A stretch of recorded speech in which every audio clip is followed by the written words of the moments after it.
अस्सलामुअलैकुम and a very good morning. जागो लाहौर में आप सबको खुश आमदीद कहते हैं जनाब। मैं हूं मुनीब आसिफ, मैं बिल्कुल ठीक ठाक हूं और उम्मीद करती हूं कि आप लोग भी जहां कहीं होंगे खैरियत से होंगे। आज हम आपके लिए एक ऐसी कहानी लेकर आए हैं जिसमें आपके लिए बहुत से असबाक निकल सकते हैं, जो बज़ाहिर तो एक सांप की स्टोरी है, मगर दरअसल ये हमारे गुस्से और हमारी जो जल्दबाजी हम लोग अपनी ज़िंदगी में इख्तियार करते हैं उसके बारे में है। तो जनाब कहानी कुछ यूँ है, होता ये है कि एक दिन एक सांप रेंगते हुए एक ब्लेड से टकरा जाता है और ब्लेड की तेज़ धार से उसकी कमर पर हल्का सा छोटा सा एक कट लगता है। उस पर सांप बहुत ज़्यादा गुस्से में आ जाता है और वो फ़ौरन ब्लेड को ना अपना दुश्मन समझकर गुस्से में उसे डसने के लिए वापस उसके ऊपर झपटता है, मगर इस वजह से उसका मुंह ज़ख्मी हो जाता है। सांप ये समझने की कोशिश ही नहीं करता कि जनाब ये ब्लेड कोई ज़िंदा चीज़ या मुर्दा नहीं है और इससे झगड़ना उसके लिए अच्छा होगा या उसे मज़ीद नुकसान ही पहुंचेगा।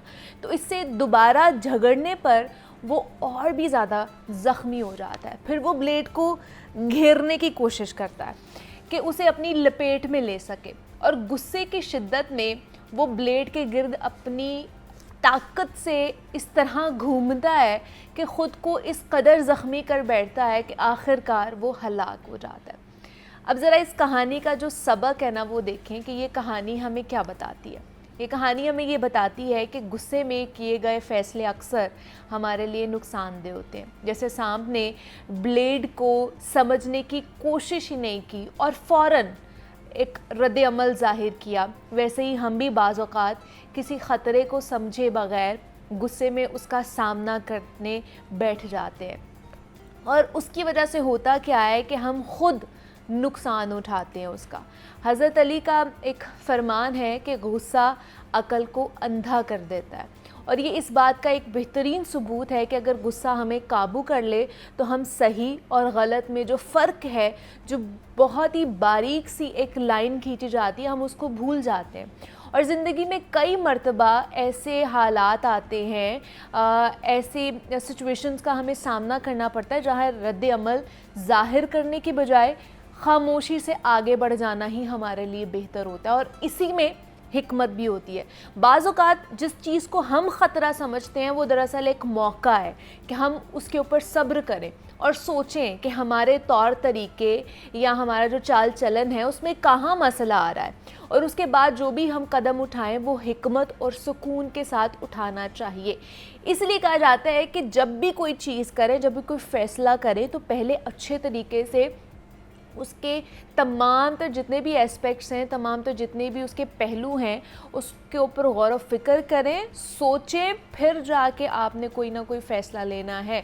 और गुस्से में तो कभी भी कोई फ़ैसला नहीं लेना चाहिए और कह लें कि ये आज़मूदा एक कह लें कि बात है और ट्रिक भी है कि जनाब जो भी चीज़ आप कोई भी फ़ैसला आप अगर गुस्से में ले रहे हैं ना तो उसके बाद आपको 100% जो है ना वो रिग्रेट होता ही होता है कि काश उस वक्त हम अपने गुस्से पर काबू पा लेते और ये चीज़ ना कहते, ये अल्फाज ना बोलते या कोई फ़ैसला ना लेते या कोई ऐलान ना करते। बाद में जब आपका गुस्सा ठंडा हो जाता है ना तब आपको पता चलता है कि आप क्या कर बैठे हैं और क्या चीज़ खो बैठे हैं। तो इसलिए गुस्से के ऊपर काबू रखने की कोशिश थोड़ी बहुत ज़रूर किया करें। तो ये आज का हमारा प्लान भी था और जनाब पैगाम भी था। तो अभी हमने आगे बढ़ना है। जिस तरह मैं रोज़ाना की बुनियाद पर सबसे पहले सब्ज़ी जिसके बारे में मैं बात करती हूँ जनाब, आलू के बारे में। आलू एक ऐसी चीज़ है कि आपको कुछ समझ नहीं ना आ रही कि आपने क्या बनाना है, आप चुप करके आलू बना लेते हैं। और आलू एक ऐसी चीज़ है जो हर किसी को पसंद होता है, बच्चों को भी पसंद होते हैं, बड़ों को भी पसंद होते हैं, हमें भी पसंद होता है। मुझे याद है कि यूनिवर्सिटी लाइफ में इतनी फ़्राइज़ खाई हैं आलू की कि और कुछ समझ ही नहीं आता था। कुछ नहीं मिला तो आलू की फ़्राइज़ बना लो और कुछ नहीं मिला तो आलू के कटलेट्स बना लो और कुछ नहीं मिला तो आलू की भुजिया बना लो। तो ये सारी चीज़ें आलू से होती है। अब आलू की तारीख़ क्या है, आलू की हिस्ट्री क्या है, इसके ऊपर आज एक पैकेज है, तो आइए पहले वो देख लेते हैं।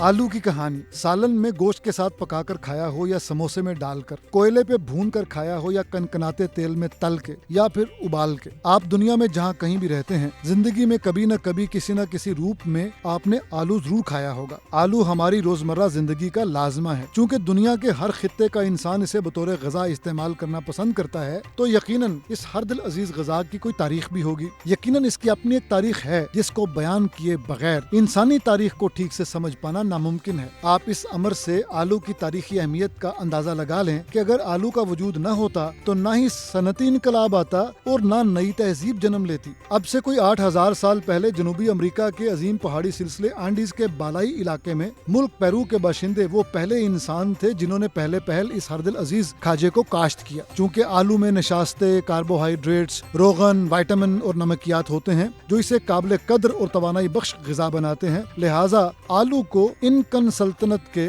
मेहनत कश तबके के लिए तवानाई के अहम तरीन जरिए की हैसियत हासिल हो गई। इसी आलू को बतौर ग़िज़ा मेहनत कश तबका इस्तेमाल करता और इनकन एम्पायर के खूबसूरत तहजीब व तमद्दुन के खदोखाल उजागर करने में मगन रहे। 16वीं सदी ईस्वी में हस्पानवी हमला आवरों के हाथों बर्बाद हुई। मकामी इनकन बाशिंदों और हुक्मरानों को तो हस्पानवी अफवाज ने शिकस्त से दोचार कर दिया, लेकिन उसकी गजा यानी आलू के सामने मज़ाहमत पेश न कर सके और जहाज भर भर के यूरोप ले जाने लगे। दिलचस्प बात यह है कि इब्तदा में यूरोप में आलू को वो पजीराई मुयसर न आई जो उसे अपनी जन्मभूमि यानी पेरू में मुयसर थी। अहले यूरोप का ख्याल था कि उस अजनबी देश के इस बेजायका को खाने में शामिल करना मुनासिब नहीं। चूँकि आलू का पौधा यूरोप में उगने वाले पौधे बेलाडोना से मुमासिल था और बेलाडोना का पौधा अपनी तासीर में इंसानी सेहत के लिए मुफीद न था, लिहाजा यूरोप वालों ने इस मुमासलत की बुनियाद पर आलू को बजाय खाने के अपने कमरों और मकानों को सजाने में इस्तेमाल करना शुरू कर दिया। जैसे कि आजकल कई पौधे गमलों में उगाकर कमरों, दालानों और बागीचों को सजाया। आलू के पौधे को यूरोप वालों ने 200 साल तक बतौर आराइशी पौधा इस्तेमाल किया, तावक्त ये कि आलू बतौर ग़िज़ा उनके दस्तरखान पे जगह पाने में कामयाब हुआ। अमीर लोगों ने अभी भी आलू को अपने दस्तरखान का हिस्सा न बनाया था, ये उनके गमलों में ही उगता और उनके दरो बाम सजाता रहा। ताहम मिडिल क्लास और लोअर मिडिल क्लास ने इस पौधे की जड़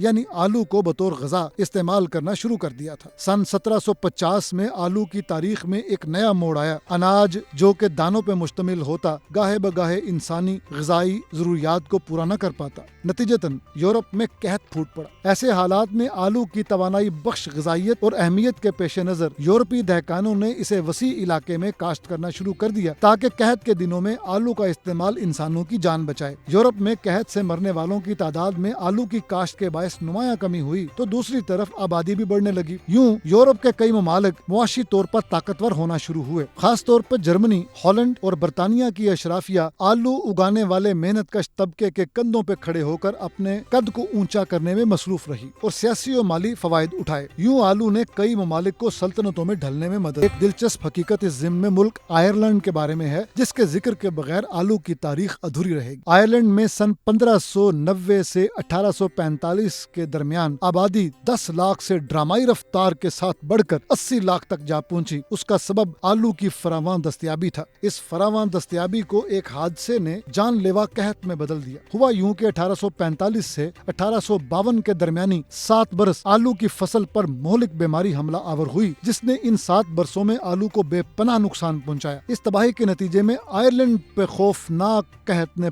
पंजे गाड़ लिए। इस कहत को पोटैटो फैमिन भी कहा जाता है। इस कहत को दुनिया के मोहलक तरीन कहतों में शुमार किया जाता है। तकरीबन 10 लाख आयरिश शहरी फाकों मर गए और 20 लाख ने अपना घर बार छोड़कर आयरलैंड से हिजरत करने में आफियत जानी। लेकिन ये मोहलक कहत बाकी दुनिया में आलू की पैदावार को मुतासर न कर सका, लिहाजा यूरोप के मेहनत कशों की आलू खोर तादाद में मुसलसल इजाफा होता रहा। आलू ने यूरोप को कहत से बचाए रखा और यूरोप में मेहनत कश तबके के हजम में इजाफे का सबब बना। यही मेहनत कश तबका यूरोप की मिलों और फैक्ट्रियों में धन दौलत इकट्ठा करने वाले सेठों का मददगार बना। ये सेठ नित नई सनतें लगाते। आलू पे गुजर बसर करने वाला मेहनत कश तबका इस सनत को तरक्की देता। यूं यूरोप में सनती इनकलाब की राह हमवार हुई। यही सनती इनकलाब यानी इंडस्ट्रियल रेवोल्यूशन जदीद दुनिया की तामीर की बुनियाद। आलू की तारीख सुनने के बाद हम बहुत सहूलत से ये कह सकते हैं कि आलू के बगैर न तो सनती इनकलाब मुमकिन होता, न जदीद दुनिया तश्कील पाती, न दूसरी जंग अजीम के फातहीन ये जंग जीत पाते जिनकी फौज का इन्हिसार आलू पे था। हकीकत तो ये है कि आलू की फसल के बगैर यूरोप में जंग की नौबत ही न आती कि यूरोप वालों ने इसी आलू को अपनी तरक्की का जीना बनाया, जिसे वो 200 साल तक खुराक मानने को तैयार न हुए बल्कि इसे गमलों में सजाते रहे, इसे फीका और भद्दा समझते रहे। इसी आलू ने उनकी फैक्ट्रियां चलाई और उन्हें सुपर पावर बनाया। मजीद ताकत के लालच ने ताकतवरों को आपस में लड़ाया। और जनाब ये थी आलू की तारीख और क्या ही इंफॉर्मेटिव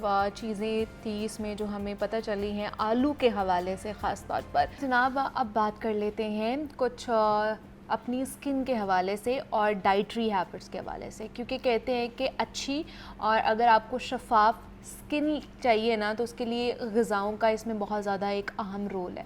हर एक की ख्वाहिश होती है कि उसकी स्किन या उसके जो चेहरे की रंगत है वो साफ़ शफाफ हो, चमकदार चेहरा हो, चेहरे पर जो रिंकल्स हैं या कोई कील महासे हैं उससे हमारी शख्सियत मुतासर ना हो।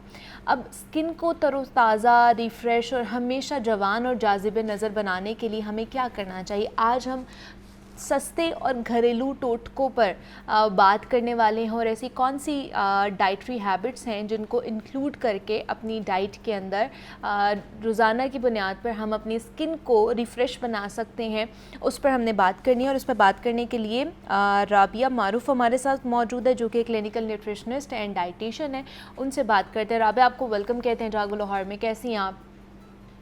अल्हम्दुलिल्लाह, आप कैसी हैं? मैं भी बिल्कुल ठीक ठाक।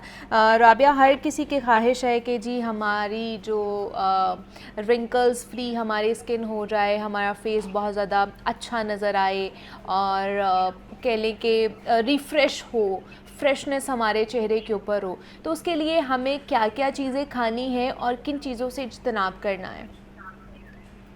इससे पहले हम सबसे पहले बात करेंगे कि हमारे जो डेली फूड्स हैं, हम फूड इनटेक की तरफ जाएंगे कि हमारे जो सबसे पहले फूड इनटेक हम डेली कर रहे हैं उसमें कौन से ऐसे फूड्स हैं जो हमारी स्किन के लिए बेटर हैं और कौन से ऐसे फूड्स हैं जो हमारी स्किन के लिए नुकसानदेह हैं। हम पहले इस तरफ बात करेंगे और उन फूड्स में ऐसे कौन से विटामिन हैं, कौन से इम्पोर्टेंट न्यूट्रिएंट्स हैं जो आपकी स्किन को फ्रेशनेस देते हैं, डलनेस से बचाते हैं। हम पहले इनको डिस्कस करेंगे।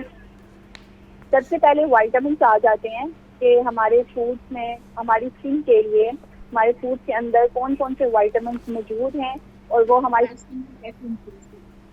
सबसे पहले जैसे सबने सुना होगा कि विटामिन सी, जब भी हम कोई भी स्किन प्रोडक्ट ब्रांड यूज़ कर रहे होते हैं, कोई फेस वॉश यूज़ कर रहे होते हैं, कोई क्रीम यूज़ कर रहे होते हैं, उसके बाहर लिखा होता है फुल ऑफ विटामिन सी और नीचे लिखा होता है कि ये आपको ब्राइटनेस देता है, एंटी एजिंग से बचाता है। यहीं से हम सबको अंदाजा लगा लेना चाहिए कि जो विटामिन सी है, विटामिन सी हमारी स्किन को ब्राइट करता है, एंटी एजिंग से बचाता है।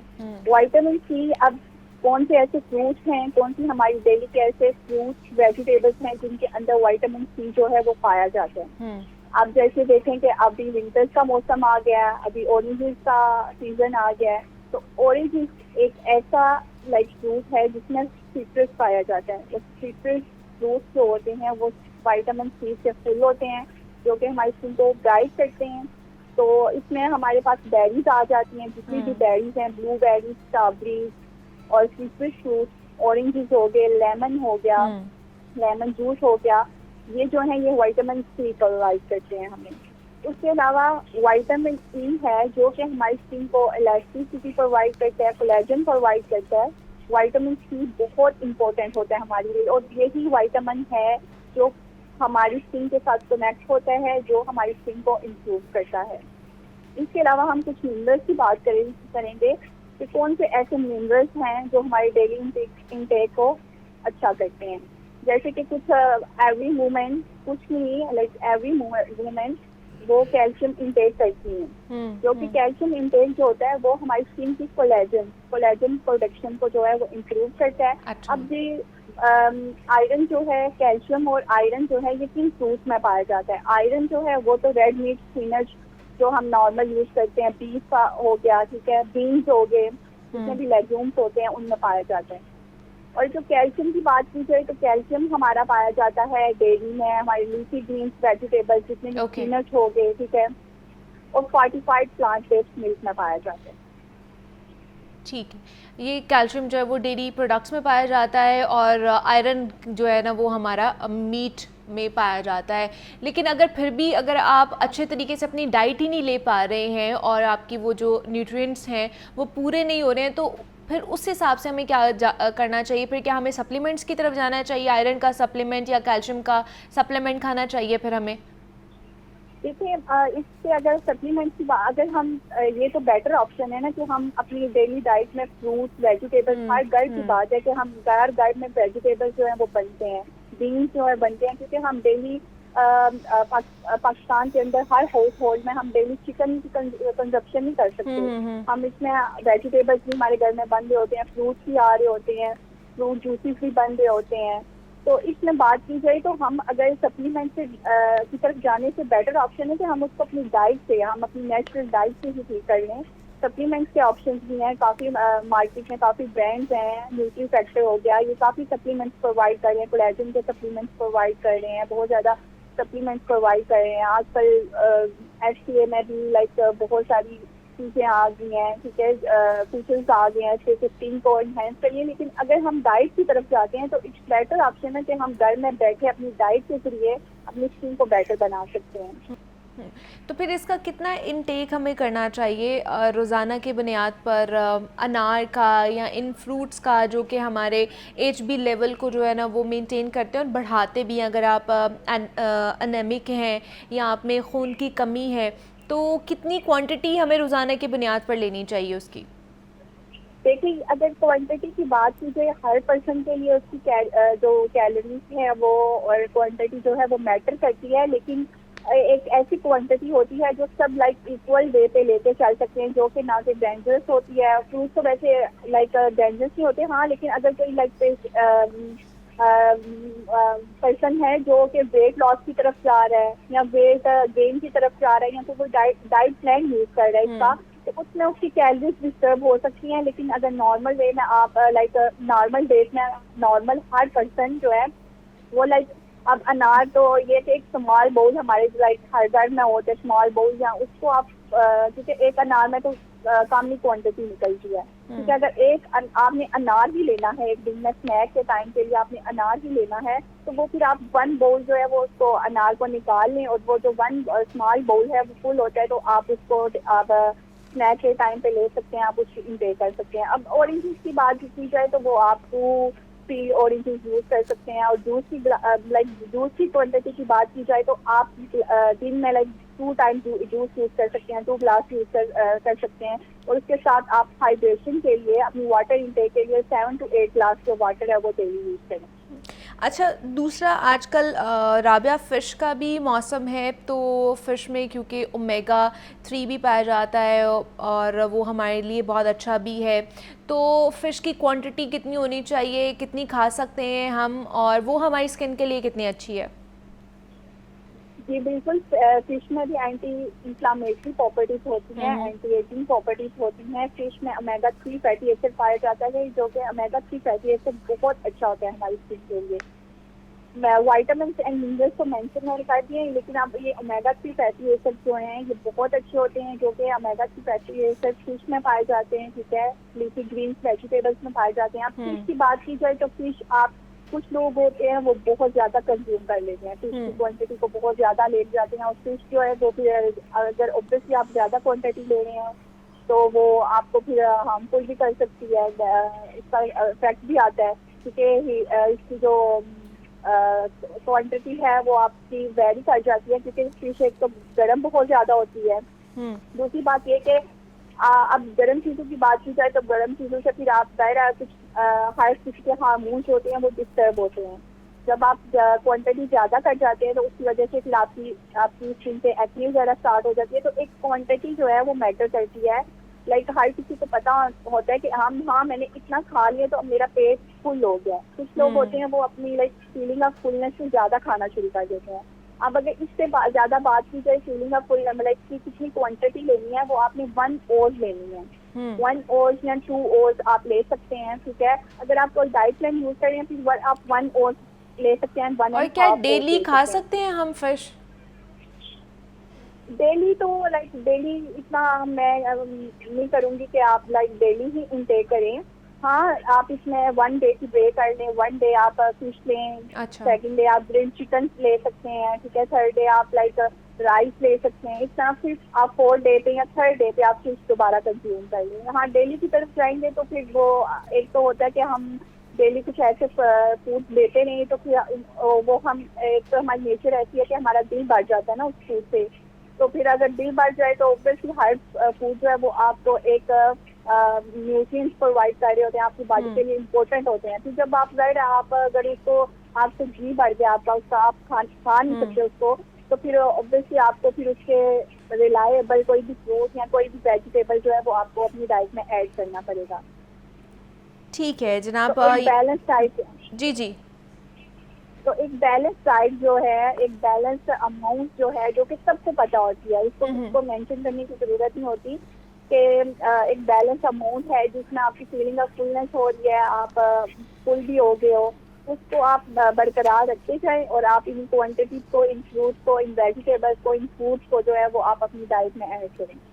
बिल्कुल ऐसे ही है जनाब। जितने भी सिट्रस फ्रूट्स हैं यहाँ पर जिनमें विटामिन सी पाया जाता है, जिसमें ऑरेंजेस हैं, बेरीज़ हैं, आजकल अमरूद भी आया हुआ है, उसमें भी विटामिन सी बहुत ज़्यादा है जो आपकी स्किन को रिफ़्रेश रखता है। और जितने भी एंटीऑक्सीडेंट्स वाले फ्रूट्स वेजिटेबल्स हैं जिसके बारे में हमने बात की है, राबिया ने हमें बताया है, वो आप खा सकते हैं ताकि आप जवान नज़र आएँ और आपकी जो डल स्किन होती जाती जैसे जैसे सर्दियाँ बढ़ती हैं तो वो उससे भी आप बच सकें। तो राबिया हमारे साथ मौजूद हैं, क्लिनिकल न्यूट्रिशनिस्ट एंड डाइटिशियन हैं। उनसे हम बात कर रहे थे कि ऐसी कौन सी हमने डाइट लेनी है और डेली रूटीन में हम क्या क्या ऐसी चीज़ें खा सकते हैं जिसका impact in a long run भी रहे और साथ ही साथ हमारी जो फ्रेशनेस है, चेहरे की रिंकल्स हैं, उससे भी हम बच सके। और एजिंग जो जिसके बारे में हम बात करते हैं कि सबने एज करना है with the passage of time, but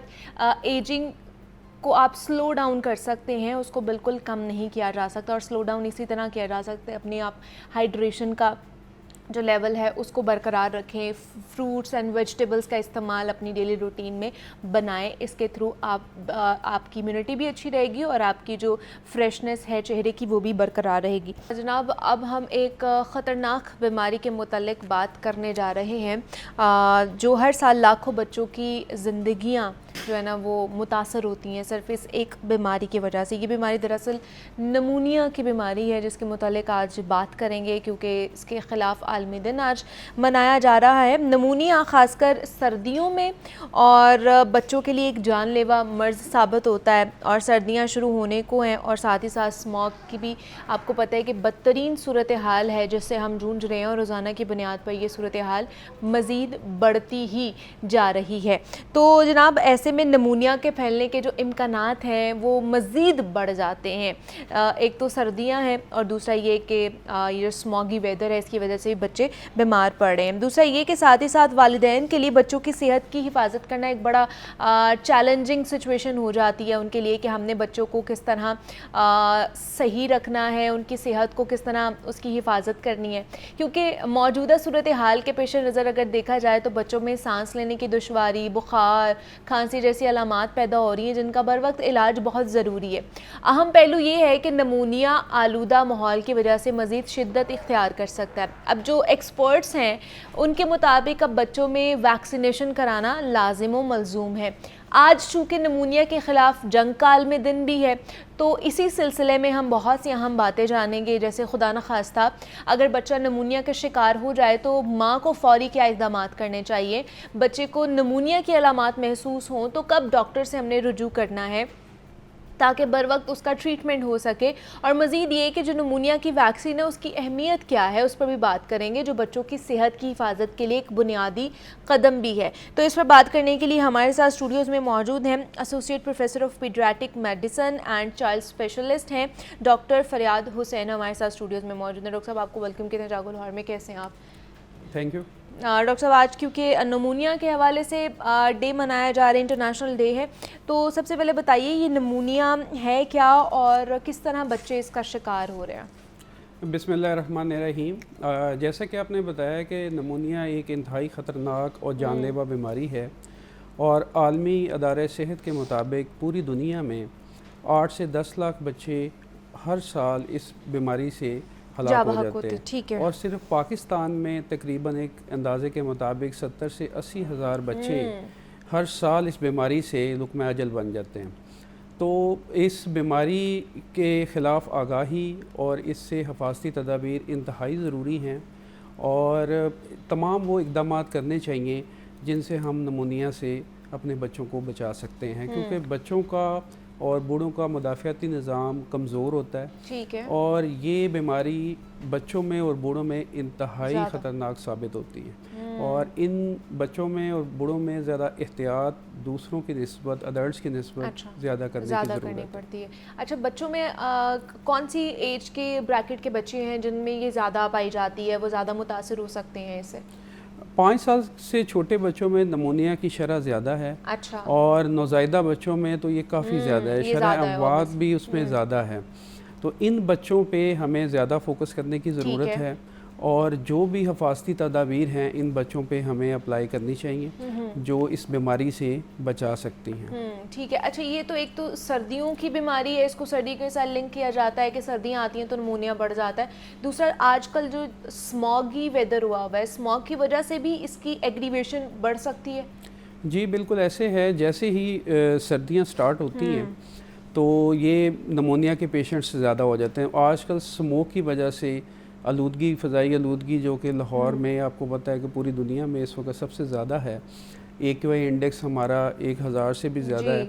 इस वजह से बच्चों की जो शरह है चेस्ट इन्फेक्शन की, नमूनिया की, गला ख़राब की, इन मरीज़ों में बहुत इजाफ़ा हो गया।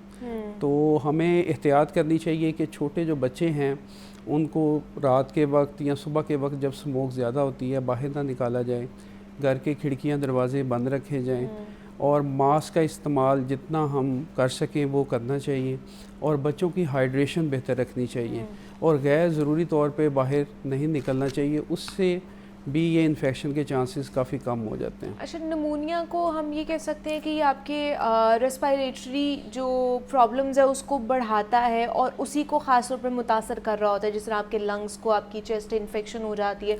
बच्चों में ख़ास तौर पे ये चीज़ पाई जाती है, बुखार भी हो जाता है। ख़ास तौर पर ये जो रेस्पिरेटरी प्रॉब्लम्स है ये बढ़ती हैं नमूनिया में। बिल्कुल ऐसे ही है।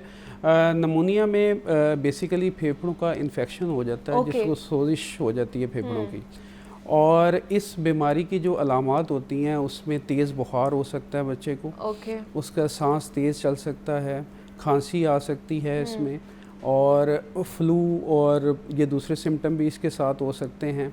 इसके अलावा छोटे जो बच्चे हैं उनमें जो चेस्ट वॉल है उसमें गड़े पड़ना शुरू हो सकते हैं या आम ज़बान में कहते हैं पसली चलना, कि उसकी छाती बहुत तेज़ी से चलना शुरू हो जाती है। ये अलामात जो हैं ये बच्चों में कॉमनली पाई जाती हैं। और जो माँ बाप हैं उनको इस बात पे तवज्जो देनी चाहिए कि कब हमने बच्चों को हॉस्पिटल लेके जाना है, क्योंकि ये सारी अलामात बाज़ औक़ात इतनी शदीद ख़तरे की होती हैं कि फौरी तौर पे बच्चे को ट्रीटमेंट की ज़रूरत होती है। लेकिन ये कितनी देर तक, कितने दिनों तक अगर यही अलामात आ रही हैं तो आपके लिए फिर इसको आइडेंटिफाई करना आसान है कि ये इतने दिन हो गए हैं तो ये नमूनिया का शिकार या नमूनिया हो चुका है हमारे बच्चे को और अब हमने डॉक्टर के पास जाना है? नमूनिया की अगर ख़तरनाक अलामत कोई भी ज़ाहिर होती है एक भी, तो वो तो उसी वक्त मदर को आइडेंटिफाई करके फौरी हॉस्पिटल पहुंचना चाहिए। ठीक है। और जो गैर पेचीदा नमूनिया है जिसमें हल्की सी खांसी है, हल्का बुखार है, उसको आप घर पे मैनेज कर सकते हैं। ठीक है। लेकिन अगर शदीद नमूनिया की अलामात हैं या ख़तरनाक अलामत एक भी ज़ाहिर होती है तो उसी वक्त ही आप बच्चे को हॉस्पिटल लेके जाना है और डॉक्टर से रिजू करना है। अच्छा, और दूसरा नमूनिया की वैक्सीनेशन के हवाले से भी हमें बताएं कि वो कितनी कारआमद साबित होती है और अगर एक दफ़ा बच्चे को वैक्सीनेशन करवा दी है नमूनिया की तो क्या वो दोबारा से नमूनिया का शिकार हो सकता है कि नहीं? हाँ, ये बहुत इम्पॉर्टेंट है कि हर बच्चे को गवर्नमेंट की तरफ से जो EPI वैक्सीनेशन है उसमें 6 तरह की वैक्सीन ऐसी हैं जो सिर्फ नमूनिया से बच्चों को बचाती हैं। तो वो हर बच्चे को EPI वैक्सीनेशन जो है वो ज़रूर करवाएं और इसमें EPI का मतलब है जो हिफाजती टीका जो लगवाए जाते हैं बच्चों को, नौज़ायदा बच्चों से लेके मेरे ख्याल से 5 साल के बच्चे तक जी, लगाए पैदाइश जाते से हैं। लेके हाँ। और तकरीबन 18 माह तक बच्चे को ये हाँ, ये 18 माह तक ये जो है कोर्स पूरा कराना होता है हिफाजती टीका जात का, तो उसी में ही नमूनिया की भी वैक्सीनेशन लगाई जाती है जो आपने बच्चों को लगवानी है। जैसे मैंने बताया कि उसमें तकरीबन 6 तरह की वैक्सीन ऐसी हैं जो जी। नमूनिया से सिर्फ बच्चे को बचाती हैं। इसके अलावा एक इन्फ्लुएंजा वैक्सीन वो मार्केट में अवेलेबल है, वो भी 6 माह से जो बड़े बच्चे हैं इस मौसम में उसको ज़रूर लगवाएं। इससे बच्चे का मुदाफ़ियाती निज़ाम जो है ना मजबूत होता है। जो नौज़ायदा बच्चे हैं उनको माँ का दूध ज़रूर पिलाएं, क्योंकि माँ के दूध में ना सिर्फ ग़िज़ाइयत है बल्कि बहुत सारी एंटीबॉडीज़ ऐसी होती हैं जो कि बैक्टीरियल इन्फेक्शन और वायरल इन्फेक्शन के ख़िलाफ़ मौसर साबित होती हैं। इसमें IgA, IgG एंटीबॉडीज़ हैं, बहुत सारी प्रोटीन्स, एंजाइम्स और साइटोकाइंस भी ऐसे होते हैं माँ के दूध में जो कि बच्चे का मुदाफ़ियाती निज़ाम मजबूत बनाते हैं। तो हर बच्चे को माँ का दूध ज़रूर पिलाएं, हिफाजती टीका जात का कोर्स मुकम्मल करवाएं और इन पे ही अमल करके हम बहुत सारे बच्चे को इस जानलेवा बीमारी से बचा सकते हैं। बिल्कुल ऐसे ये बहुत ही ख़तरनाक बीमारी है नमूनिया, जिसके बारे में हम बात भी कर रहे थे कि हर साल जो है सिर्फ अगर पाकिस्तान की बात की जाए तो 60 से 70 हज़ार जो बच्चे हैं सिर्फ़ और सिर्फ नमूनिया की वजह से हलाक हो जाते हैं। तो इतनी ख़तरनाक बीमारी है जिसके हवाले से अवेयरनेस होना बहुत ज़्यादा ज़रूरी है, ख़ासतौर पर जो पेरेंट्स हैं और पेरेंट्स में भी माँओं को, क्योंकि उनका एक्सपोजर ज़्यादा होता है बच्चों के साथ। तो जो साइंस एंड सिम्टम्स है, जो स्वेयर साइंस सिम्टम्स हो सकते हैं, उस पर भी हमने बात किया। वैक्सीनेशन ज़रूर करवाएं, हिफाजती टीका जात ज़रूर बच्चों को लगवाएं ताकि इस तरह की जो क्रॉनिक डिजीज़ हैं, बीमारियां हैं, उनसे बच सकें। हमारे साथ डॉक्टर साहब मौजूद है, डॉक्टर फरियाद हुसैन ने हमें ज्वाइन किया था। डॉक्टर साहब बहुत शुक्रिया आपके वक्त का कि आप यहाँ पर आए। नमूनिया के हवाले से हम बात कर रहे थे, यहाँ पर एक ब्रेक लेते हैं छोटी सी, मिलते हैं इस ब्रेक के बाद।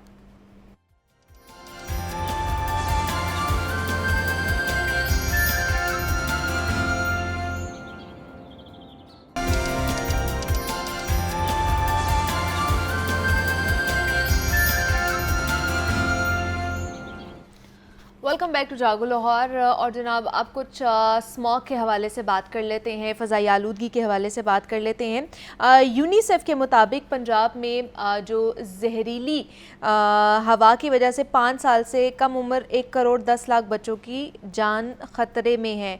इस हवाले से भी हमने बात करनी है और साथ ही साथ आपको ये भी बताएं कि गन्ने की फसल जो 2 हफ्तों से पक कर इस वक्त तैयार खड़ी है, मगर पंजाब हुकूमत ताहाल गन्ने की जो इमदादी कीमत है वो तय ही नहीं कर सकी है। वैसे कहने को एक तरफ तो किसानों को ग्रीन ट्रैक्टर्स दिए जा रहे हैं, उन्हें रिलीफ पहुंचाया जा रहा है, और दूसरी तरफ उन पर टैक्सेस का निफाज भी किया जा रहा है और गन्ने का रेट ना निकाल कर उन्हें परेशान किया जा रहा है। किसान बिलाशुबा हमारे मुल्क की रीढ़ की हड्डी समझे जाते हैं और हम आज भी चाहें तो ज़राअत में ख़ुद कफ़ील हो सकते हैं, लेकिन बदकिस्मती है कि हमारे हर आने वाली हुकूमतों की पॉलिसीज़ में ऐसा कुछ होता हुआ हमें नज़र नहीं आ रहा जो मुस्तकिल हो, और ना ही आज तक किसी ज़रूरी पॉलिसी पर मनवन अमल किया गया हो। बस बातें हैं और ऐलानात किए जाते हैं रोज़ाना की बुनियाद पर।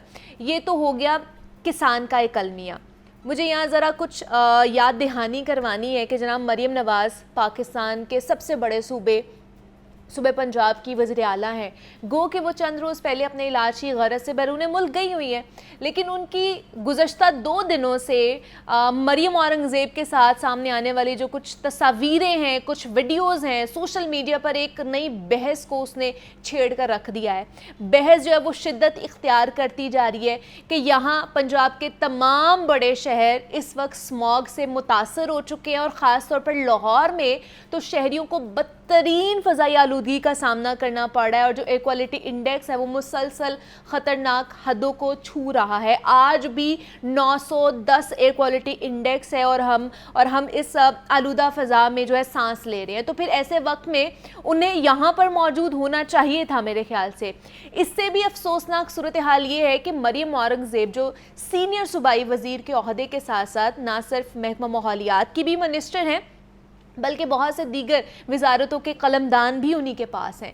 वो भी वहाँ पर हमें चहलकदमी करती हुई नज़र आ रही हैं, और वज़ीर आला की गैर मौजूदगी में हम किससे सवाल कर सकते हैं? एक रोज़ पहले ही हमने देखा कि स्पीकर पंजाब असेंबली मलिक अहमद ख़ान भी ऑस्ट्रेलिया के दौरे से वापस आए हैं। यानी तमाम जितने भी हाई कमान गैर मुल्की दौरों पर मसरूफ़ है और अवाम यहाँ सांस लेने की जंग में मसरूफ़ है। इवन दो के जो वज़ीर इत्तलात हैं, सूबाई वज़ीर इत्तलात अज़मा बुखारी, वो भी अभी अभी उम्रा कर आई हैं। तो मरीम नवाज़ तो फिर चलें कि इलाज की गरज से बाहर गई हैं, हम उन्हें कुछ नहीं कहते हैं, मगर मरीम औरंगज़ेब को इस दौरे के दौरान देखकर लगता है कि जैसे मोहतरमा को स्मॉग की बिगड़ती हुई सूरत हाल से कोई सरोकार ही नहीं है कि यहाँ पर जो लाहौरी हैं वो किस अजियत से गुजर रहे हैं। बड़ी माजरत के साथ ये कहने पर मजबूर हूँ कि जनाब उन्हें कम अज़ कम यहाँ इन हालात में ज़रूर मौजूद होना चाहिए था। ये दौरे तो फिर भी होते रहेंगे। खैर, इस पर मज़ीद बात करेंगे। और इसके साथ साथ पंजाब हुकूमत ने जो ज़रई और लाइफ स्टॉक पॉलिसी का ऐलान करते हुए पंजाब ज़रई तरमीमी बिल 2024 पेश किया है, इस पर भी बात करेंगे कि ये जो बिल पेश किया गया है इसका इम्पैक्ट क्या होने वाला है और इसका फ़ायदा किसको पहुंचने वाला है, इस पर बात करेंगे। और इस पर बात करने के लिए स्टूडियोज़ में हमें हमज़ा खुर्शीद ने ज्वाइन किया है, जो कि नुमाइंदा लाहौर न्यूज़ है। हमज़ा आपको वेलकम कहते हैं जागो लाहौर में।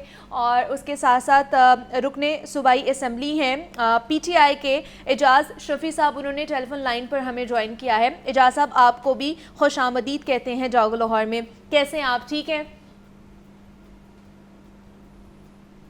एजाज साहब, आपको मेरी आवाज़ आ रही है? चले एजाज साहब से दोबारा से रब्ता बहाल करने की कोशिश करते हैं। हमज़ा की तरफ चलते हैं। हमज़ा, क्या सूरत हाल है यहाँ पर? हम सांस लेने के लिए कह लें कि एयर प्योरीफायर्स जो है वो ख़रीद रहे हैं। हमें कहा जा रहा है जी आप घरों में जो है ना वो एयर प्योरीफायर्स लगाएं, जो कि इतने महंगे हैं, लाखों रुपए हो गए हैं। और यहाँ पर जितनी भी बड़ी कमान है वो सारे गैर मुल्की दौरों पर मौजूद हैं। क्या यहाँ पर वो उनको नहीं होना चाहिए था इस वक्त? देखिए, हमारा शुरू से ही अलमिया रहा है कि ऑर्डर्स जो हैं बहुत सारे पास किए जाते हैं, लेकिन उस पर जो अमल दरामद है वो जिन्होंने करवाना होता है वो अमूमन जो है वो अय्याशियाँ करते हुए नज़र आ रहे होते हैं। आप सूबे के हालात देखें, उसके ऊपर आप जो पार्लिमानी सेक्रेटरीज़ हैं उनकी नई गाड़ियों की ख़रीद देखें, तो ये तो एक अलमिया है और एक आम सी बात है कि यहाँ पर एक ऑर्डर पास करवाया जाता है और बखुद जो है वो पूरी काबीना जो है बैरून मुल्क बैठी होती है। कल भी इन्होंने एक बिल पेश किया है, ख़ुद ये बैरून मुल्क हैं। अब जो शुगर केन वाला मामला है उसमें बेसिकली पंजाब हुकूमत का ये स्टांस है कि हम बेसिकली मार्केट फ्री करना चाहते हैं और मार्केट जो है वो अलग करना चाहते हैं। अब स्मॉग वाला मामला देख लें, जैसे हम पिछले शोज़ में भी बात कर चुके हैं कि जो इनिशियल स्टेप्स हैं वो ज़रूर लिए जा रहे हैं, लेकिन इसके ऊपर बाकायदा रिसर्च होनी चाहिए, हर चीज़ होनी चाहिए। और एक आप ऑर्डर पास करें जी एयर प्योरीफायर, एक बंदा जो दिन की दिहाड़ी 700 या 800 कमा रहा है उसको एयर प्योरीफायर का नाम लेना नहीं आता और आप लोग कह रहे हैं कि जी आप ऊंची इमारतों में एयर प्योरीफायर्स लगाएं। अब कौन सा जो एक कॉर्पोरेट सेक्टर है वो लाखों रुपए सिर्फ इस बात पे खर्च करेगा कि जी हमारी हुकूमत जो है वो नाकाम रही है स्मॉग को कवर करने में और हम जो है उस पर पैसे खर्च करें। ये चीज़ें तो होती हैं जब आपका हुकूमत पर एक एतमाद होता है, अवाम जो है आपके साथ चलती है। जब आप खुद यहाँ पर मौजूद हों और आप भी उसी फ़ज़ा में सांस ले रहे हो जिस फ़ज़ा में हम सांस ले रहे हैं, आप तो अच्छी फ़ज़ा में बाहर सांस ले रहे हैं, आपको क्या? बिल्कुल। अब देखिए, वो ऐवान में खड़े होकर कहते रहे कि ये इतनी जो चीज़ है मुज़र है कि हम 8 दफ़ा जो है वो कोर्सेज कर चुके हैं एंटीबायोटिक्स के, तो वो शायद उनको एंटीबायोटिक्स मज़ीद नहीं लेने, इसलिए वो हवा खाने जो है वो बाहर चले गए हैं। ठीक है, चले जो PTI के रुकने सूबाई असम्बली हैं एजाज़ शफ़ी साहब, उनसे बात करते हैं इस मौजू के ऊपर। एजाज़ साहब, बहुत शुक्रिया, आपने हमें वक्त दिया, आपको वेलकम कहते हैं जागो लाहौर में। एजाज़ साहब, हम बात कर रहे हैं, एक तो ये जो दिन ब दिन फ़ज़ाई आलूदगी बढ़ती जा रही है, इक्वालिटी इंडेक्स मज़ीद उसमें कह लें कि सूरत हाल बदतरीन होती जा रही है। आज भी 910 जो है इक्वालिटी इंडेक्स रिकॉर्ड किया गया है और शहरियों का सांस लेना भी मुहाल हो गया इस जहर आलूदा हवा के अंदर। लेकिन दूसरी साइड पे हम देखते हैं कि हमारी जितनी भी हुकूमत के आला ओहदेदारान हैं, टॉप टियर के जो ओहदेदारान हैं, वो सारे बाहर के दौरे कर रहे हैं। हमारे चीफ सेक्रेटरी बाहर है, हमारी वज़ीर आला पंजाब गर्ज के वो गले के इन्फेक्शन में मुब्तला थी और उसके इलाज के लिए बाहर गई हैं। जो वज़ीर है माहौलियात की, जिनका कलमदान उनके पास है, मरियम औरंगज़ेब, वो भी बाहर हैं। उसके बाद जब ये स्पीकर पंजाब असम्बली अभी ऑस्ट्रेलिया से दौरा करके आए हैं, उसके बाद अभी अज़मा बुखारी भी उम्रा करके जो है ना उन्होंने किया है। तो आला क़यादत तो सारी बाहर है। तो आप लोग क्योंकि अपोजिशन में हैं, तो आप लोग इस हवाले से आवाज़ उठा रहे हैं कि जिस फ़ज़ा में हम लोग लाहौर के शहरी, इवन दो कि अब पूरे पंजाब में ये बढ़ती जा रही है, तो इस हवाले से कोई इक़दामात उठाने चाहिए? जी शुक्रिया।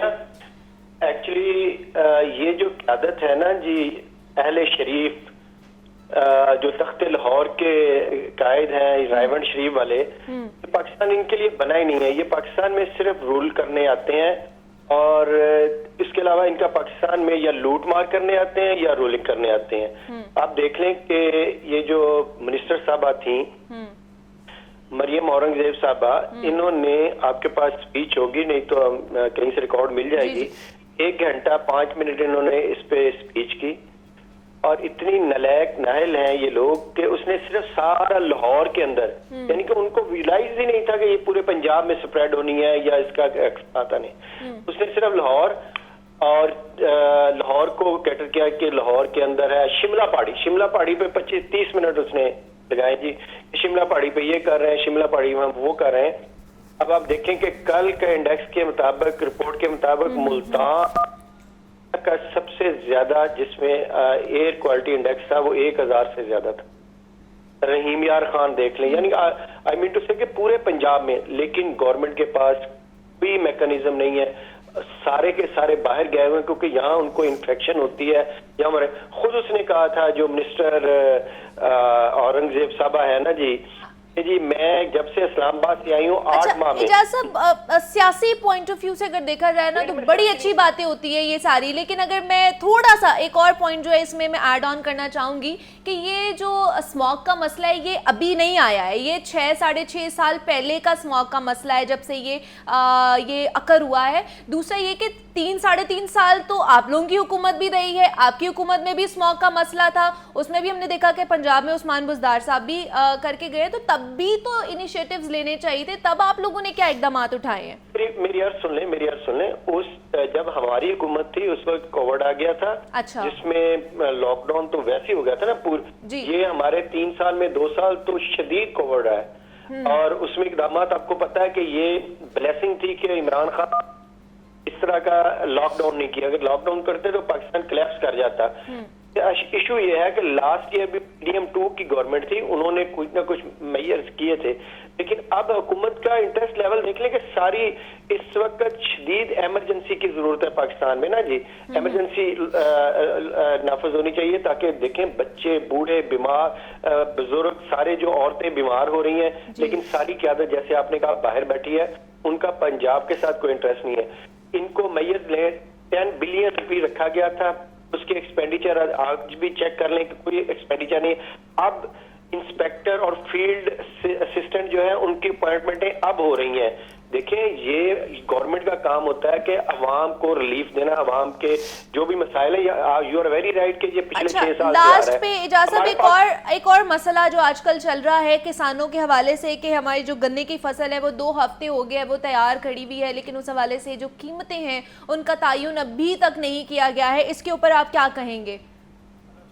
चेंज कर लिया। मैं आपको बताऊं तो गन्ने का जो शुगर केन का इशू है ना जी, अभी तक वो तयन इसलिए नहीं किया गया कि गवर्नमेंट IMF के अंडर नीचे काम कर रही है और इतना फ्लैट हो गई है कि वो पाकिस्तान के काश्तकार को तबाह बर्बाद करने पे आ गई है। आपने देखा जिस तरह वीट की सपोर्टिंग प्राइस नहीं की गई थी, इसी तरह आप ये शुगर केन की भी नहीं कर रहे। अगर खुदा न खास्ता शुगर केन की इन्होंने सपोर्टिंग प्राइस ना अनाउंस की तो इतना बड़ा डिजास्टर हो जाएगा, क्योंकि हमारी पंजाब का बल्कि पाकिस्तान का 70% जो इकोनॉमी बेस्ड वो एग्रीकल्चर बेस्ड है।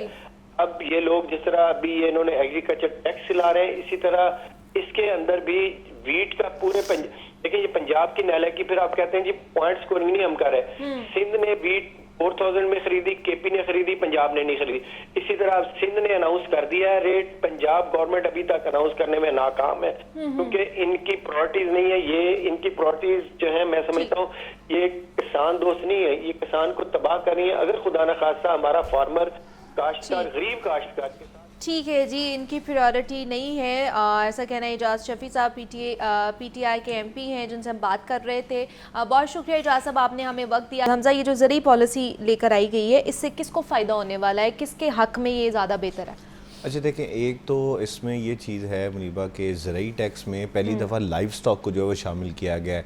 तो जितने आपके लोग जो दूध का कारोबार करते हैं, जो मंडियों में ख़रीदो फरोख्त जानवरों का काम करते हैं, उनको भी जो है वो टैक्स नेट में लाया जा रहा है।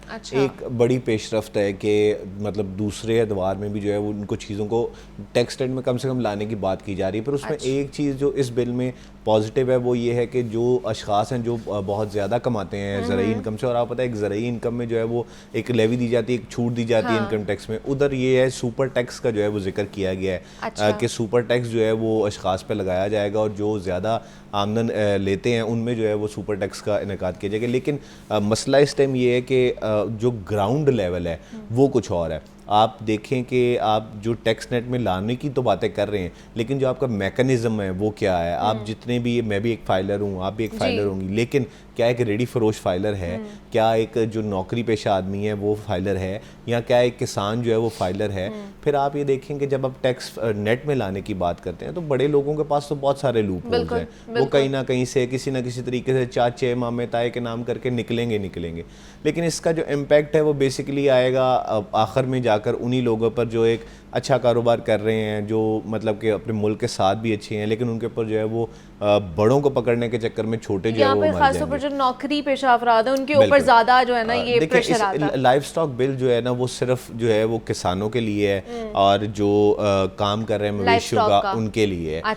लेकिन जो इसका इम्पैक्ट है वो बेसिकली जो अभी तक नज़र आ रहा है, क्योंकि अभी स्टैंडिंग कमेटी के हवाले किया गया है, इसमें मजीद तजावीज़ पेश की जाएंगी, फिर उसके बाद हुकूमत जो है वो इसका इख्तियार रखती है कि वो तजावीज़ हुकूमत का इस हवाले से क्या मौक़िफ़ है जो इन्होंने बिल पेश किया? आपका किसी से रुकने सूबाई असम्बली से किसी से बात हुई है इस हवाले से? हुकूमत जो है वो क्लियरली ये कहती है कि हम हर किसी को जो है वो टैक्स नेट में लाना चाहते हैं। तो जो ये एक कह लें आप जो रिफॉर्म्स किए जा रहे हैं वो सिर्फ और सिर्फ इसलिए है कि जो टैक्स नेट में लाया जाए हर किसी को। आप पता है IMF के जो है वो रिस्ट्रिक्शंस हैं कि टैक्स नेट पे जो है वो स्पेशली बात की जाए, तो इस वजह से जो है वो लाया जा रहा है। सुपर टैक्स बीच में लाया जा रहा है। फिर उसके बाद जो अब 1997 का जो एक्ट है उसमें था कि अगर आप लेट होते हैं टैक्स देने से तो आपको 2500 रुपये जो है वो फाइन होगा पर डे का।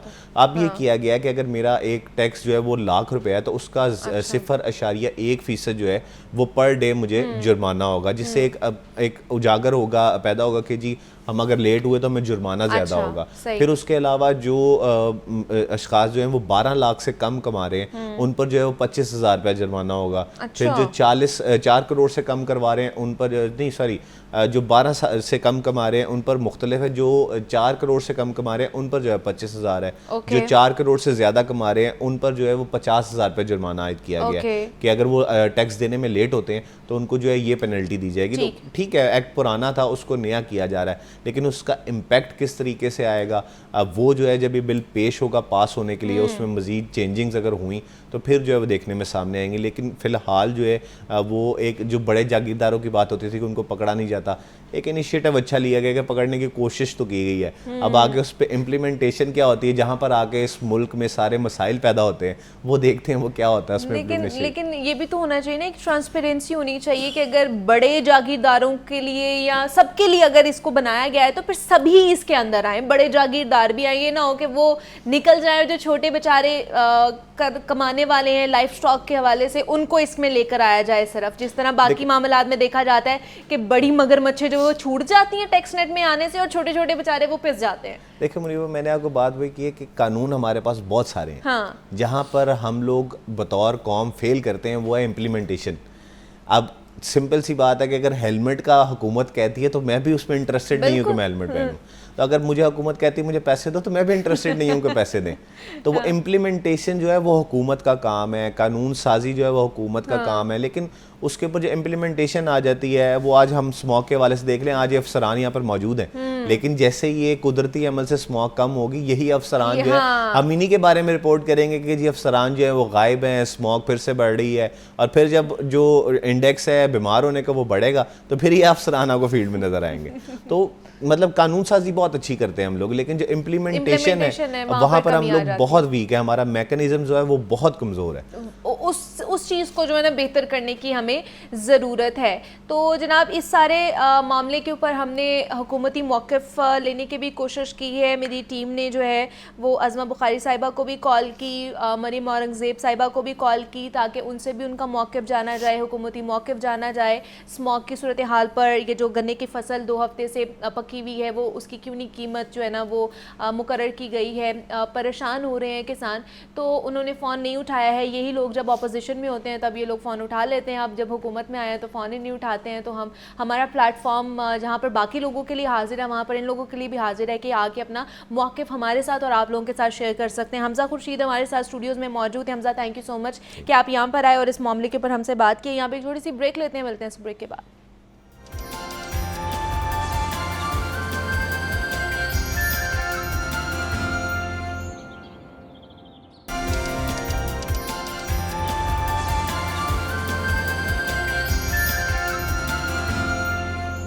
वेलकम बैक टू जागो लाहौर। जनाब अब कुछ पुलिस की कारकर्दगी के हवाले से बात करेंगे और ख़ास तौर पर देखा जाए तो बहुत सारी चीज़ें हैं, बहुत सारे लूप होल्स हैं, लकूनाज हैं पुलिस की परफॉर्मेंस के हवाले से जो रोज़ाना की बुनियाद पर हमारे सामने आते हैं, जिनको हाईलाइट करना हमारा फ़र्ज़ बनता है। तो आज भी हम वो ही करने की कोशिश करेंगे और ख़ास तौर पर शहर में जो पुलिस मुकाबलों की शरह है ना, वो दिन ब दिन बढ़ती जा रही है।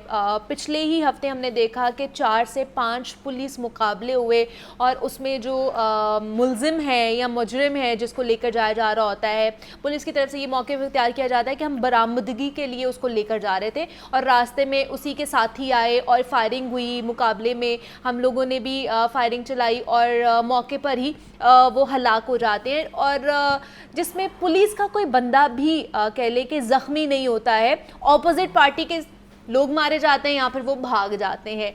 तो ये हो क्या रहा है और ये जो पुलिस मुकाबले हैं इनकी शरह में दिन ब दिन इजाफा क्यों होता जा रहा है, इसके पीछे की कहानी क्या है, इसमें पुलिस का क्या मौक़िफ़ है, इस पर हमने बात करनी है। मुजाहिद शेख साहब हमारे साथ स्टूडियोज़ में मौजूद हैं जो कि एंकर पर्सन हैं, उनसे बात करते हैं। मुजाहिद साहब आपको वेलकम कहते हैं जागो लाहौर में, कैसे हैं आप? ठीक है, मैं बिल्कुल ठीक हूँ, अल्लाह का शुक्र। मुजाहिद साहब ये जो शरह बढ़ती जा रही है, एक तो क्राइम की शरह भी बढ़ती जा रही है, दूसरा कि पुलिस मुकाबलों की भी शरह जो बढ़ती जा रही है। कभी हम देखते थे कि जनाब कोई पुलिस मुकाबला हो गया तो उसमें इतने लोग मर गए, इतने लोग हलाक हो गए, अब तो आए रोज़ पुलिस मुकाबले हो रहे हैं। देखें, 2 सवाल आपने किए। एक आपने कहा कि क्राइम की शरह में इजाफा हुआ है और पुलिस मुकाबले, जिसको मैं तो मुबैना पुलिस अच्छा। मुकाबला कहता हूँ, उनकी तादाद में भी इजाफा हुआ है। किसी दौर में कुछ साल पहले तक जब पुलिस मुकाबला होता था तो ये तासुर और ये सोचा जाता था कि हम डाकुओं को, लोगों को लूटने वालों को, नकबजनों को और बहुत सी ऐसी संगीन दफ़ात में मुलविस जो मुल्ज़मान होते थे, वो किसी न किसी तरह पुलिस मुकाबले में, किसी न किसी तरह, बड़ा वाज़िया करके कह रहा हूँ कि किसी पुलिस मुकाबले में वो मारे जाते थे। पिछले कुछ अरसे से इस तरह के पुलिस मुकाबले हो रहे हैं जिसमें शूटर्स जो हैं उनको पुलिस मुकाबलों में पार किया जाता है या वो पार हो जाते हैं। लेकिन उनका ताल्लुक कोई क्राइम से नहीं होता है। हम क्राइम को कंसीडर करते हैं जो लोगों को लूटते हैं, 395 जो मतलब डकैती की 5 या 5 से ज़्यादा अफराद डकैती करते हैं, तो उस वारदात में मारे जाने वाले हम उनको डाकू कहते हैं। अब वो वाले पुलिस मुकाबले नहीं हो रहे हैं। अब दुश्मनी की बुनियाद पर जो गैंगस्टर गैंग्स भी लाहौर में बहुत सारे एक्टिव हैं, बहुत सारे इनके सरगना जो हैं गैंग्स के, वो बैरून मुल्क में क़याम पजीर हैं। तो ज़्यादा ये गैंग्स जो हैं उनके लोगों को पुलिस मुकाबलों में पार किया जाता है, मुबैना पुलिस मुकाबलों में। अच्छा, आपने एक बात की कि चंद रोज़ पहले, 2-4 रोज़ पहले की बात है कि ग्रीन टाउन में एक पुलिस मुकाबला होता है जो ग्रीन टाउन की पुलिस ही करती है। उसमें पुलिस एहलकार भी ज़ख्मी होते हैं और उनको भी फायर लगते हैं। ये यकीनन मेरी इत्तलात के मुताबिक काफ़ी हद तक ये असली पुलिस मुकाबला है। क्योंकि पुलिस मुकाबला उसको कहा जाता है जिसमें दोनों तरफ से अटैक हो। और ये कौन सा अटैक है कि पुलिस वाले करें तो मुलजिम जो हैं वो मारे जाते हैं, और डाकू जो हैं वो अटैक करें या उनके साथी अटैक करें तो भी उनका अपना साथी मारा साथी जाए, मर पुलिस जाता वाले है, हाँ, महफूज रहें। हाँ। इसलिए इसको पुलिस मुकाबला का नाम मेरा ख्याल है थोड़ा तो इसलिए उसका तब्दील मुबैना कर पुलिस देना, मुकाबला हाँ कहा इसको कर देना चाहिए कि सिर्फ पुलिस मुकाबला, अच्छा। कि मतलब ये नहीं हो सकता कि पुलिस और डाकुओं के दरमियान मुकाबला। तो अच्छा। इसलिए ये जो शरह है क्राइम ना कंट्रोल होने की, उसकी सबसे बड़ी वजह ये है कि जो लूटने वाले हैं वो तो अपना काम कर रहे हैं, उनको तो बिल्कुल। पुलिस पकड़ नहीं रही है, उनको कोई भी यूनिट गिरफ्तार नहीं कर रहा है। जो दुश्मनी की बुनियाद पर जो शूटर्स हैं, जिनकी एक दूसरे गैंग्स के साथ दुश्मनी है, और पुलिस पर मुबैना तौर पर पुलिस पर इल्ज़ाम ये लगता है कि एक गैंग की मदद करने के लिए दूसरा गैंग जो है वो किसी भी गर्ज को पूरा करके पुलिस मुकाबला करवाता है। अच्छा। तो अब उसमें गर्ज मतलब क्या क्या है, पैसे देके या किस कोई तरह भी हो गर्ज सकता हो है? सकती है, कोई घर भी हो सकता है, कोई अच्छा। पैसे भी हो सकते हैं, कुछ भी हो सकता है। अब ये जो पुलिस मुकाबले हैं, जो पहले आपने सवाल किया कि क्राइम की शरह बढ़ रही है और तो क्या ये पुलिस जो मुकाबले पुलिस भी हो रहे हैं। मुकाबले बढ़ने की वजह से या पुलिस मुकाबले हल हैं हमारे ये क्राइम देखिए की जरा को कंट्रोल करने के वाले से? किसी दौर में होता था कि जो डकैती करने वाले, जो हीनियस क्राइम की वारदात करने वाले, स्ट्रीट क्राइम करने वाले जो डाकू थे, उनका पुलिस मुकाबला होता था तो 4-6 महीने शहर में अमन हो जाता था कि पुलिस का हाथ खुल गया। सही। कहा जाता था कि पुलिस का हाथ हाँ, खुल गया, कि मतलब पुलिस खामोशी हो जाती खामोशी थी, थी, वारदातें कम हो वारदातें कम जाती होती थी। थी। अब तो चूंकि डाकू जो हैं वो तो है नहीं। अब देखिए, मैं तो कोई भी बात ऐसी नहीं करना चाहता जो किसी को भी बुरी लगे, लेकिन ये ज़रूर कहना चाहता हूँ कि पिछले कुछ अरसे का रिकॉर्ड निकाल लिया जाए कि कितने डाकू थे। उसमें 324 वाले, 302 वाले, 324 वाले, ज़्यादा वारदातों के 324 होता है कि किसी को कत्ल करने का इरादा रखना, ठीक है ना, या कोई हवाई फायरिंग, इस तरह के लोग ही पुलिस मुकाबले में मरते हैं। ये बड़ा सोचने की बात है। देखें, वही पुलिस का सेटअप चल रहा है जो एक साल तकरीबन, बल्कि ज़्यादा हो गया, जो निगरान हुकूमत में था। बदकिस्मती से अब एक इंतखाबात के ज़रिए हुकूमत आई है, तो उस वक्त भी वही अफसरान तैनात हैं, लेकिन इनकी तरजीहात बदल गई हैं। और मुझे तो ऐसा भी लगता है कि शायद इस हुकूमत को फेल करने के लिए ये अफसरान अब काम करना छोड़ चुके हैं। अच्छा। और इनकी तरजीहात भी बदल चुकी हैं, क्योंकि देखें, लाहौर में क्राइम क्यों कंट्रोल नहीं हो रहा, ये कोई इतनी बड़ी मंतक नहीं है, कोई इतनी बड़ी बिल्कुल साइंस ऐसा नहीं ही है हाँ। कि पुलिस इसके ऊपर क्यों और काम नहीं ऐसा भी कर कुछ सकती। नहीं है कि जी अब ऐसे ऐसे जुराइम आ रहे हैं जिनका लोगों को पता ही नहीं है, या बहुत ही कोई डिफरेंट जुराइम, वही वाले हैं ये जो वही सदियों पुराने अफसरान चलते आ रहे है, हैं। ये वही अफसरान है, लेकिन इनकी तरजीहात कुछ और तरजीहात हो गई है, बदल गई हैं, बदल ठीक गई है। हैं। और उसकी सबसे बड़ी वजह ये है कि मैं तो बड़ा इस चीज़ को तस्लीम करता हूँ कि जो हमारी वज़ीर आला पंजाब इस वक्त हैं, वो हेल्थ में, एजुकेशन में, हर चीज़ पे काम करना कर चाहती हैं, लेकिन पुलिस डिपार्टमेंट में भी वो चाहती हैं कि लोगों की मदद हो, हाँ, लोग और जो महफूज ट्रस्ट हो, है वो बिल्डअप वो हो बिल्डअप पुलिस हो। पर भी, हाँ। लेकिन बदकिस्मती ये है कि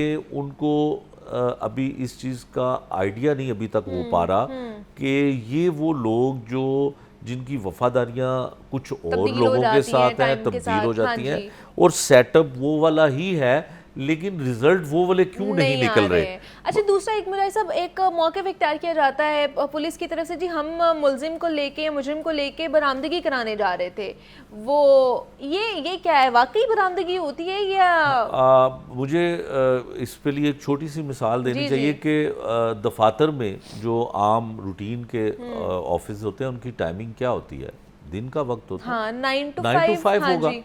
तो चलें, कोई शिफ्ट का हिसाब हो तो उसमें जैसे हमारे मीडिया में 3 शिफ्टें होती 3 हैं, शिफ्ट्स होती हैं। लेकिन पुलिस वाले रात के अंधेरे में ही निशानदेही के लिए क्यों लेकर जाते हैं? अच्छा। और कौन सा ऐसा उनके पुलिस के अंदर मुखबर होता है जो साथियों को इत्तला कर देता है कि आज आप बाटापुर के इलाके में आएंगे, तो वहाँ पे मुखबर जो है वो पहले ही तैयार बैठे होते हैं, और वो अपनी ही साथी पर फायरिंग करते हैं। आते वो छुड़वाने के लिए हैं, हाँ। और फायरिंग जो है वो अपने साथी के करके और फिर फरार भी हो जाते हैं।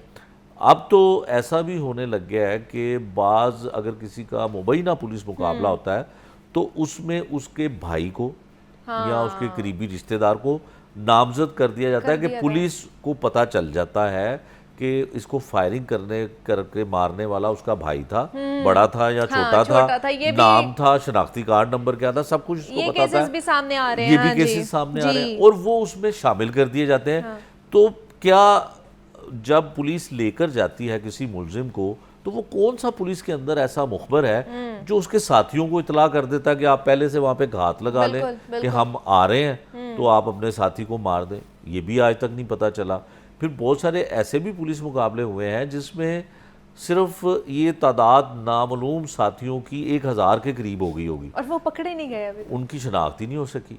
अब तो चले मेरे या मेरी तरह के बहुत से लोग इस चीज़ को पॉइंट आउट करते हैं, तो इन्होंने थोड़े अरसे से नाम डालना शुरू कर दिए हैं, जिसमें मिसाल के तौर पे बात कर रहा हूँ, मैं नहीं ये कहता ये वो सही था या गलत था। एहसन शाह का जब मुकाबला हुआ, उसके भाई को कर दिया कि भाई उसका जो है वो अपने भाई को छुड़ाने आया था और उसकी गोली से ना वो देखिए ये तो एक बातें हैं जो मैं यहाँ पे बैठ के कर रहा हूँ, आप भी कर रही हैं। कोई तो इदारा, कुछ तो इदारे इसके ऊपर इन्वेस्टिगेट कर सकते हैं ना। एहसन शाह को माइनस कर दें, एहसन शाह की तरह के लोग जो ऐसे पुलिस मुकाबलों में मारे गए और ऐसी FIR हुई, कोई उनको पूछने वाला, कोई इनकी तहकीक करने वाला। तो आपको लगता है कि अगर सही पुलिस की तफ्तीश हो तो ये तमाम तर जो जाली मुकाबले हैं ये माइनस हो सकते हैं? फिर बिल्कुल माइनस हो सकते हैं। और दूसरी बात ये है कि ऐसा नहीं है कि होता नहीं है, असल पुलिस मुकाबला भी होता है। कई दफ़ा हुआ है कि डोल्फिन पुलिस वालों का मुकाबला हुआ और जब डोल्फिन पुलिस वालों ने एहलकारों ने गोली चलाई तो कई बेगुनाह लोग मरे भी हैं। कई दफ़ा राहगीरों को फायर लगता है क्योंकि वो दिन के वक्त होता है। रात के वक्त आप किसी को निशानदेही पर लेकर जाएंगे और ऐसी जगह पे ही क्यों ले जाया जाता है कि जहाँ पे कैमरा नहीं होता, सेफ सिटी कैमरे या दूसरे प्राइवेट कैमरे वहाँ पे नहीं होते हैं, वहाँ पे ही डाकू जो है वो क्या छुपा के रखते हैं।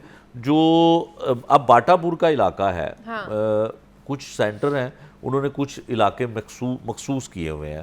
तो क्या कौन सी ऐसी जगह है कि बाटापुर में कि तमाम पुलिस मुकाबलों में मरने वाले लोग को बहुत अच्छी तरह पता है कि इस इलाके में हम कुछ जो है कुछ छुपाया हुआ है, यहीं पे कुछ रखा हुआ है, तो वहीं जाना है और साथियों ने भी वहीं से आना है। अच्छा, दूसरी बात यह है कि जो निशानदेही पर लेकर जाने वाली टीम है, कोई भी पुलिस का विंग हो, मैं किसी एक की बात नहीं करता, तो आप मुझे ये बताएं कि हर दफ़ा तो साथी आ जाते हैं, तो आप अपने साथियों की तादाद ही बढ़ा लें, मतलब पुलिस एहलकारों की तादाद बढ़ा लें, कोई बख्तरबंद गाड़ी में उसको डाल के ले जाएं, कोई उसको ले जाए, आपके ऊपर इतने सीरियस किस्म के टाइमिंग ही चेंज करने की कोशिश करें, आप दिन में ले जाएं ताकि लोगों को भी पता चले कि पुलिस मुकाबला कैसा होता है, किस तरह से होता है, लेकिन वो रात के अंधेरे में होता है। तो इसलिए ये एक चीज़ जो है वो सोचने वाली है और ख़ास कर ये जो पुलिस को हेड करते हैं, जो पुलिस के सरबराह हैं, उनके लिए एक बड़ा लम्हा फिक्रिया है। दूसरी बात ये है, पिछले कुछ अरसे से क्राइम को कंट्रोल करने का बहुत जिक्र होता है कि जी 43% क्राइम कम आ गया, और जिस दिन ये बात होती है उससे अगले दिन क्राइम का ग्राफ ये ऊपर चला जाता है। मैं कहता हूँ कि ठीक है, क्राइम बढ़ने की वजह सिर्फ पुलिस नहीं है, बहुत सारे और भी वजूहात हैं जिसकी वजह से क्राइम ऊपर जा रहा है। लेकिन ये झूठा दावा करना, क्या अगर 15 पे कॉल आई है और उसका दादोशुमार देखना, या मतलब बहुत सारे ऐसे पहलू हैं जिस पे अभी बहस हो सकती है कि बजाय इसके कि सिर्फ आप एक झूठा दावा करें कि जी क्राइम कंट्रोल कर लिया, 43% नीचे लाया गया है, आपके आकाओं को तो ये बात अच्छी लग सकती है, कोई भी जो भी दावा करता है, लेकिन रियलिटी ये नहीं है। आप देखें कि हर दूसरा शख्स, आपके जानने वाले हों, हमारे कोई भी दुनिया में इधर रहने वाला और शहर का रहने वाला हो, कोई ना कोई किसी ना किसी रोज लूट रहा है, उसमें पुलिस कसूरवार नहीं है। ये तो लूट रहा है। आप एक और चीज़ ये देख लें कि कितना ज़्यादा कहा जाता है कि जी पतंगबाजी पर हमने पाबंदी लगा दी है, वो ये किया जा रहा है, जो है ना क्रैकडाउन किए जा रहे हैं, उसके थ्रू भी कितने लोगों की जानें जा रही हैं। हर रोज़ हम देखते हैं कि वो जो डोर फिरने से कितने लोग हलाक हो जाते हैं। अच्छा, वो इस तरह से है कि ये जो खूनी खेल है इसमें थोड़ा सा मैं एक चीज़ का ज़रूर ज़िक्र करूँगा कि जो पतंगबाजी है और जिसको खूनी खेल हम अपनी इसमें कहते हैं, खूनी खेल में किसी SHO की ख्वाहिश नहीं होती है या मुतलका डिवीज़न के SP की नहीं होती है कि पतंगबाजी यहाँ पे हो या कोई पतंग उड़ाए और उसको हम छोड़ दें। अच्छा। लेकिन होता क्या है कि अगर ये इंसिडेंट हो गया है और किसी की गर्दन कट गई है तो अब उसको छुपाया जाता है। अच्छा, छुपाया जाता है। छुपाया जाता है कि कम से कम या तो इलाका बदल जाए, अच्छा, और या ये कह दें कि जी वो एक तार लटक रही थी उससे उसका गला कट गया, या फिर पिछले दिनों एक शादरा टाउन में एक वाक़या हुआ तो वो ये कहलवा दिया गया कि ये तो पिछले साल का वाक़या है, हालांकि 3 रोज़ पहले का वाक़या था। पुलिस की जानिब से कहा गया कि 1 साल पहले का वाक़या है और 3 रोज़ पहले वाक़या होता है, और बहुत मामूली सा कट था उस शख्स का, और वो जो है वो चिप्स वगैरह बेचता था जो बच्चे गली मोहल्लों में दुकान से लेकर खाते हैं, तो वो बहुत गरीब आदमी था। आलू की एक बोरी जो है वो लेके जा रहा था तो उस पे उसका कट लगा था। तो अब पुलिस ये करना शुरू हो गई है, जैसे क्राइम ग्राफ का नीचे लाने का दावा, और अब डोर की जगह पे वो तार भी आ गई है। और दूसरा, पिछले कुछ अरसे से आपने ये देखा होगा कि डिपार्टमेंटल जो पुलिस एहलकार हैं हमारे, बहुत सारी कुर्बानियाँ भी हैं पुलिस वालों की, इसमें कोई दूसरी राय नहीं है। शहादतें भी हुई, हाँ जी, बहुत बहुत सीनियर और लोग भी अपनी जान का नजराना पेश कर रहे हैं, और बहुत सारे लोग इसमें मेहनत भी कर रहे हैं। लेकिन हो क्या रहा है? हो ये रहा है कि अब जुर्म को रोकने वाले जुर्म में मुलविस होने लग गए हैं और उनको कोई सज़ा नहीं दी जाती। अच्छा, बहुत सारी कंप्लेंट्स, बहुत सारी शिकायत और बहुत सारे इल्ज़ामात के साथ मीडिया की जीनत भी बन रहे हैं पुलिस एहलकार वाले। हाँ जी, ठीक है, उन पे इल्ज़ाम लगता है कि जी इन्होंने फ़लानी जगह पे रेड किया, वहाँ से रिश्वत मांगी और लोगों ने, गांव वालों ने उनको यरगमाल बना लिया। फिर बहुत सारे इसी तरह के इल्ज़ाम लगते हैं कि किसी होटल में छापा मारा और वहाँ पे जो है वो तशद्दुद इतना किया कि मुलाजिम ने छलांग लगा दी छत से। बहुत सारे ऐसे इल्ज़ाम लगते हैं। पिछले कल परसों की एक बात है कि एक ग्रीन टाउन पुलिस स्टेशन में FIR दर्ज होती है। अच्छा। और वहाँ पे 3 भाइयों को शनाख्त परेड पर जेल बंद कर दिया जाता है कि ये डाकू हैं। अच्छा। और जो FIR जिसमें उनको शामिल मुलव्वस किया जाता है उसमें ये पता चलता है कि वो एक पुलिस का सोर्स है या पुलिस का मुखबर है। उसने 12 FIR जो है वो एक ही थाना कौन सा है, ग्रीन टाउन, उसकी मुद्दत में दर्ज हो चुकी हैं। और उनसे वो जब चोर पकड़े जाते हैं, शनाख्त किसी की वो कर लेता है तो उनसे वो पैसे लेता है, फिर वो अदालत में बयान दे देता है कि मैंने इसको जो है वो नहीं ये पहचाना, ये मेरा मुलजिम नहीं है, गलती हो गई है। 12 FIR ऑन रिकॉर्ड है और ये किसने पूछना पैसे हेटने की उसमें जो है ना एवज में जो है ना ये इस तरह के मामलात भी किए जा रहे हैं। तो ये सारे जनाब स्टोरी थी पुलिस मुकाबलों के हवाले से, और बाकी जो ग्राफ है क्राइम का वो कहाँ तक पहुँचा है उस पर हमने बात की है। मुजाहिद शेख साहब हमारे साथ मौजूद हैं। मुजाहिद साहब बहुत शुक्रिया आपके वक्त का कि आप यहाँ पर आए। इसी नोट पर हमें इजाज़त दीजिए, अपना ख्याल रखिएगा, अल्लाह हाफ़िज़।